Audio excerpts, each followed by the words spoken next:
Welcome to our English Learning Story Series. This is Chapter 1 of Failure to Success. If you're learning English, this story is for you. It uses simple words, clear emotions, and warm storytelling to help you enjoy learning. Let's begin.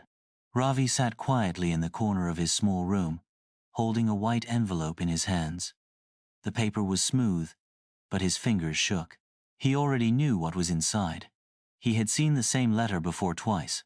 Still, he opened it. "Dear Ravi," it began, "we regret to inform you." That was enough. He didn't read the rest.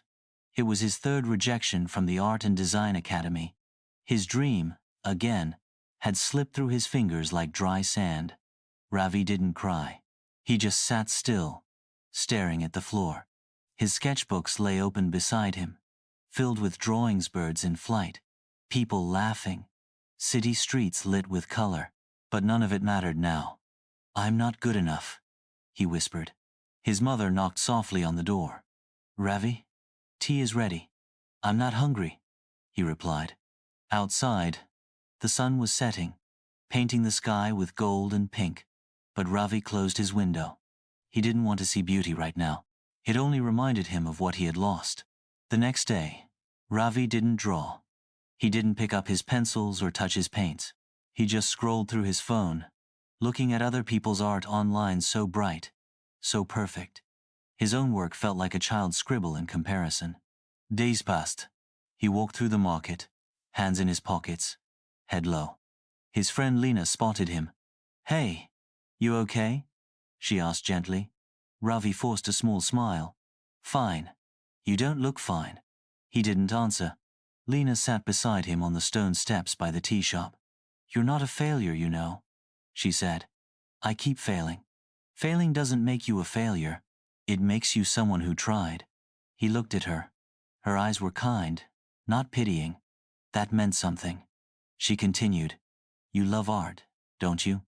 Ravi nodded. "Then do it. Not for some academy, not for some prize. For you." He didn't respond, but her words stayed with him. Later that night, as he walked past a small art cafe in town, something caught his eye. A sign in the window said, "Local artists. Welcome. Show your work here." His heart beat a little faster. Could he? Should he? He stood there for a long time, staring at the sign as soft music played inside and laughter floated out. Then, slowly, he smiled. Maybe he would try again. Not for the academy, not for fame, just for himself. The next morning, Ravi stood in front of the cafe window, holding his sketchbook tight against his chest. His heart beat fast. The cafe door opened with a gentle ding, and a wave of warm air, soft music, and the smell of coffee wrapped around him. Inside, people chatted softly. Some were reading, others were drawing or typing on laptops. A woman with short, curly hair stood behind the counter, arranging mugs. She looked up and smiled. "Hi there. First time here?" she asked. Ravi nodded. "Yes, I saw the sign about showing your work." "Perfect timing," she said cheerfully. "I'm Mira. We love giving new artists a chance. Let me show you the wall." She led him to a cozy corner where other artworks were hanging, some beautiful, some messy, but all filled with personality. "Just bring in something by Friday," Mira said. "Anything you love. That's what matters." Ravi walked home with new energy. He hadn't felt this way in weeks. That night, he sat at his desk, sharpened his pencils, and began drawing again. He drew from his hearth his childhood, his village, the mango tree, the stars. He drew his feelings, fear, hope, loneliness, and the quiet strength that never left him. By Thursday night, the drawing was finished. It showed a boy standing in front of a mountain, looking scared but ready. The sky above him was full of light, like a promise. On Friday afternoon, Ravi framed his piece and walked to the cafe. His hands trembled as he handed it to Mira. "This is beautiful," she said softly, holding it with care. "What's it called?" "Still Climbing," Ravi answered. She smiled. "Perfect." That weekend, Ravi returned to the cafe to see his artwork on the wall. People were stopping to look at it. One person even took a photo. Lena showed up with a huge grin. "Look at you," she whispered. "It's up there. Your work. Your name." Ravi looked around. The world hadn't changed, but he had. He had done something brave, something small but big in his heart. He wasn't at the Art and Design Academy. He wasn't famous, but he had taken a step, a real one, and that mattered. Ravi's drawing hung quietly on the cafe wall, but something inside him had changed. Each evening after work, he returned to the cozy little cafe, ordered a warm cup of chai, and sat near his artwork. He didn't expect anything special. He just liked being in the room, among people, colors, and quiet music. Sometimes, he brought his sketchbook. Sometimes, he just sat still and watched. One evening, Mira, the cafe owner, walked over to him with a big smile. "Someone asked about your piece today," she said. Ravi looked up. "They did?" "Yes. A woman from an art magazine. Creative City magazine, I think. She took your name. She said your drawing made her feel something." Ravi blinked.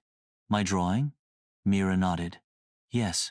She said it reminded her of when she started out young, unsure, full of questions." Ravi didn't know what to say. That night, he walked home slowly. It was cool outside, and the streetlights shone like stars on the pavement. His heart felt warm and curious.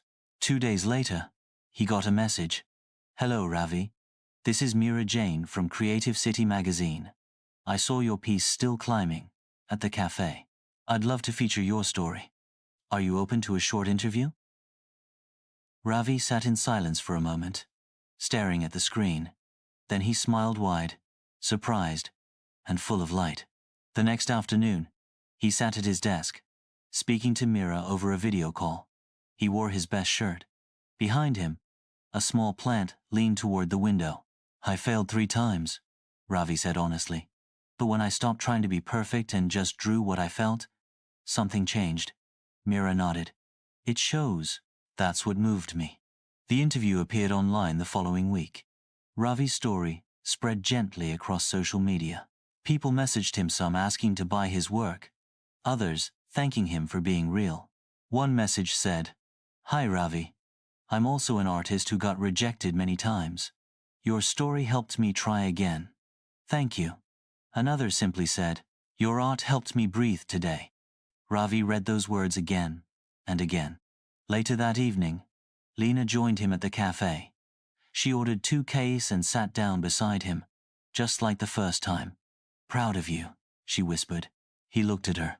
"I didn't get into the academy, but I think I found something better." She smiled. "You found you."